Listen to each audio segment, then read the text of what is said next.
Welcome back to the kitchen. Today I wanted to talk about a really fun hack I've been doing for a while. These toys show up at Salvation Army and Goodwill all the time.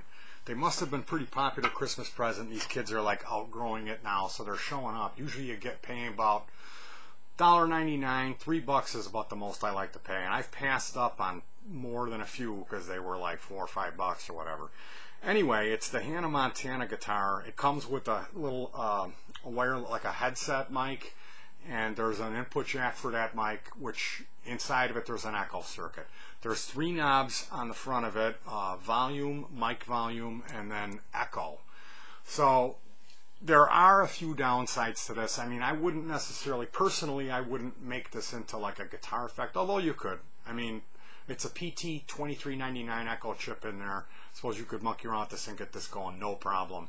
I just never, I use these for, you know, like sound effect type stuff, like theremins always sound great with a delay, any noise circuit. And what's great is it has a built-in LM386 amp with a speaker, so there you go, there's your amp too. And like in my bedroom where I work in Fuzz Lab, I've got a satellite radio and an MP3 player with an EQ, and so I got like nice full range speakers with a sub, and I got these satellites that go through a surround processor with a little delay. Then on the top, I run one of these Hannas through a real nice bookshelf speaker with a tweeter. So I adjust for every song. I can adjust the delay, and some songs just sound fantastic, you know, especially Pink Floyd. You put a nice echo on there. It's a cool little hack, and for a couple of bucks. You really don't have to do much to get this going. The Hannas, they come stock. There's only volume controls on it. You know, you don't want to hand like a 5-year-old girl, like, here's your toy, and there's like 16 knobs on it, like fold back and, you know, phase switches on it and stuff. So you do have to get in there and monkey around a little bit. There's a lot of downsides to the Hanna Montanas. Ask Tim D. Dietrich Electronics. He knows about the Hannas too, right, Tim? Anyway, the bad thing about it is when you crack them open, you never know which design you're going to get. I swear there's 4 different models. They all look the same on the outside. Well, there are a bunch of different color schemes on them, and they all basically have the same layout as far as the controls go. But like this one here, this is a Barbie. I think this was $2.99. It's a little bit higher quality of a unit, and I saw, you know, it's got a couple of jacks on the bottom, not labeled. Thanks, Mattel. And then there's three knobs, and one of them says echo. So I had to snatch it up. And then when I opened it up, you see that the PCB is like practically the entire size of the guitar. It's massive. So rehousing this, you know, you'd need to put it in, like, you need to build a big enclosure. So this, I had bought another one of these a few years ago and forgot, and I tried to like circuit bend it, and I did. I got it to do some really weird, cool stuff, but I never really bothered to box it up because of the size of the chassis. So I got 2 of these now. Unbelievable. Maybe I'll do a pull a Kurt Cobain and smash it or something. Light it on fire, pretend I'm Jimi Hendrix.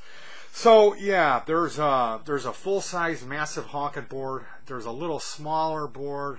There's a medium-sized board, and then there's the 2-in-1 where it's 2 boards. That's the one that I really prefer. Some of them are through-hole, some of them are SMD. So the dual board, my preferred one is SMD, but it isn't a big deal. You only have to remove 2 resistors to get this to do what I like it to do. This is a secondary board. This has the sound module on it. It plays some really annoying Hanna Montana song.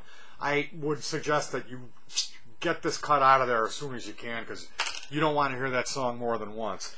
And then here's our board that has the echo chip and the LM386 amp chip in on it. I apologize for not getting a better close-up. Maybe I'll digital zoom this on the editing process. You can see here is the PT2399. It's SMD, and then there's the LM386 amp chip. I apologize. I don't have better photographs of this stuff. But so what we're going to want to do is go ahead and cut the secondary board off here. They have a ribbon controller. It's a 4-wire ribbon, and the secondary board, this board is labeled. It says something like ground, VCC, VO1, and P22. So the only difference is that you're going to need to hook it up like this. PO2, or the going from left to right, you're going to have ground, plus 9 volts, nothing, or that's audio input that does not route through that's like a non-echo output. So if you want to use it, you can, but, and that'll affect with the mixing. There's like an echo volume, there's a mic volume, and then a master volume. So that input will only be controllable through the master. But again, left to right, P22 is actually a ground, and it will not function unless you hook up that ground. VO1 is going to be plus 9 volts. The next VCC is your audio input, and then the last one is the additional ground. Both of those grounds need to be hooked up. Now here's where it gets goofy. They're different. Those middle 2 pins flip-flop on design, so you're just going to have to kind of hit or miss it to try to get it fired up. But that's it's a gray 4-wire connection going in between these 2 boards. You just basically rip it all apart, unsolder this, and then hit or miss till you get it to fire up. Now, for the mic input, there's a 1/8 inch jack that's mono. You just unsolder that and remove it. You hook up to the ground, and then if you're looking at it from the top, it's the input is the pin all the way on the right, with the triangle position of the pots going like that. One of the far pegs, you'll see it routes over to an SMD resistor, the hot side of the input. So there's our input. Now what we're going to want to do, we're going to want to install pots to control our delay time, because the way it comes, it's a real fast slapback echo that you can hardly hear it. So that's going to be R10, and R11 is our feedback. So if you look at the data sheet for the PT2399, pin 6 has the resistor that goes to ground that controls the delay time. And so you can just count it off. You look at, you know, the chip 1, 2, 3, 4, 5, 6. There's an SMD resistor. It's labeled R10. You lick your finger while you have audio going through it, and when you short out that resistor, you'll hear that delay time quiver. Then you know for sure, well, that's R6. So for the SMD resistor, you know, they're tiny little guys. This is what they look like. Real small little things you got. Just heat it up with both sides on your soldering iron and flick it off of there. If you want to be retentive, you know, grab a tweezer and pull it off. Then what I do, I take a little bit of flux and I'll apply some flux to that area, those 2 pads, and then I'll reheat the solder, make it nice. I like to use computer data cable, that type of wire. The stuff that you plug your hard drive in with, you know, you've got some old computers. Any type of wire will work, but I find if you rip this stuff off in strips of 3s for pots. This particular application, it's just replacing resistors, so it's 2 wires. Just, you know, prep that up nice with just 2 little nubs sticking out, solder them on there, boom, boom. Maybe put some hot glue on around that area, hot glue over the cable to really keep it nice and secure. And then go up to your pot. For the feedback, I like to use 100 KB, pretty much whatever you got. And it will, you know, infinite feedback. It does that freak out. Now, R11 is our feedback pot. That controls like the amount of repeats on the delay. That's an important one to have too. Now right next to R10, if you're looking at one of these PCBs, there's it's C14, and if you cut out that capacitor, you can solder in there too, and it does the same thing. But I did that on accident once. I assumed it was a resistor, and then later on I'm like, wait a minute, C14. C is for capacitor. Oh, but it worked. So anyway, if you're looking at it and you've got the angle cut out is up at your top left, you'll see R10 is off pin 6 itself. Going up north, just below the mounting hole where the screw goes through, you're going to see R11.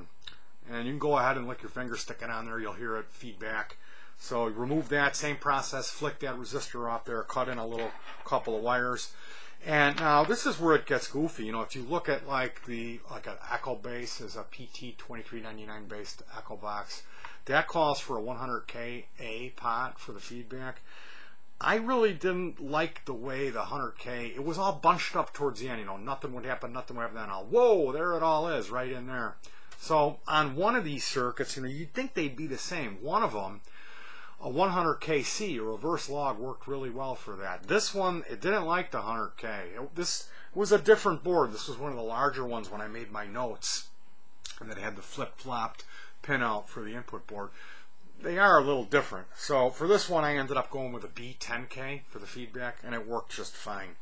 Pretty much, you know, I apologize, I can't give you a set number for these pots for beginners or people that are a little bit nervous about figuring stuff out.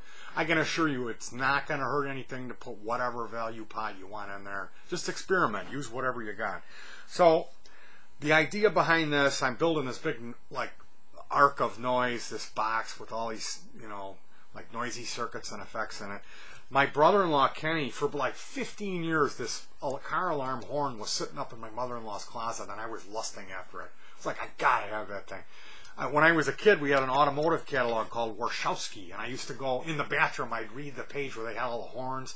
They had a Ooga Ooga horn and like a big steam liner. It was like, rah! Like, I was like, man, when I get to be big, I'm going to have a car with all, and I do. My Volvo has 14 horns and 3 PAs in it. It's just crazy. Anyway, I lusted after this horn. I had the gumption to ask him one, like, holiday. I was like, you know that horn?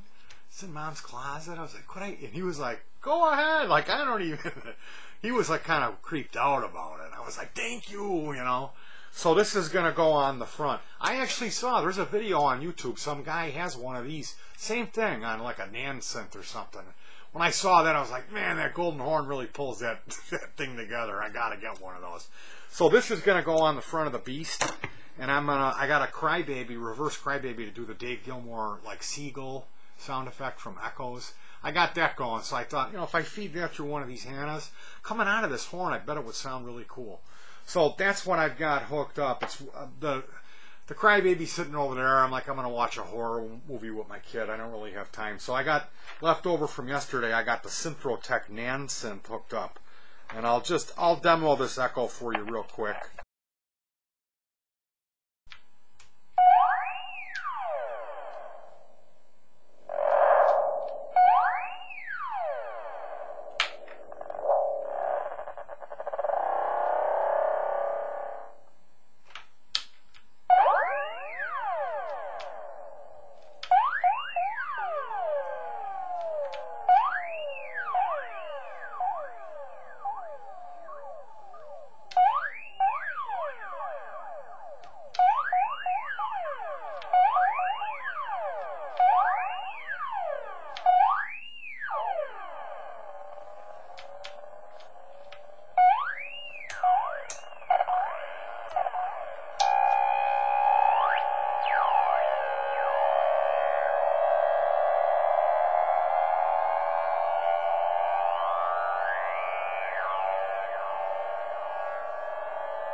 So there you go. They're probably not the best thing to demo it with, but Hanna Montana Echo Box. If you run into one of these things, give it a second look. You know, they're fun. Rip a couple of resistors out of there, cut in a couple of pots. You got a nice little Echo unit. You know, like I said, there's a few different models, so it's a crapshoot depending on what you're going to get. If anyone specifically knows how you can tell what's inside of there, let me know. I know there's a few. My wife found something on the internet today. I'm going to be looking at it. A guy had like a pinout hand drawing. He had done some monkeying around with these, but if anybody knows any other Echo toys that are ripe for modding, please let me know. I love you know, repurposing stuff like this. The $2 Echo Box, you just can't go wrong. So thanks for tuning in and checking this out. I'm going to have more crazy stuff coming as this noise synth project keeps going on and reaches fruition, hopefully eventually. And there should be some excellent pedal demos coming up probably. So thanks again for all your views, subs, comments, and all that other great stuff. Shout out to Robert Henry, Dead Astronaut. Thanks for tuning in and commenting and all of your help. You've really been just fantastic in putting up with me and helping me out when I really needed it. I appreciate that. So, without further ado, peace and keep on hacking.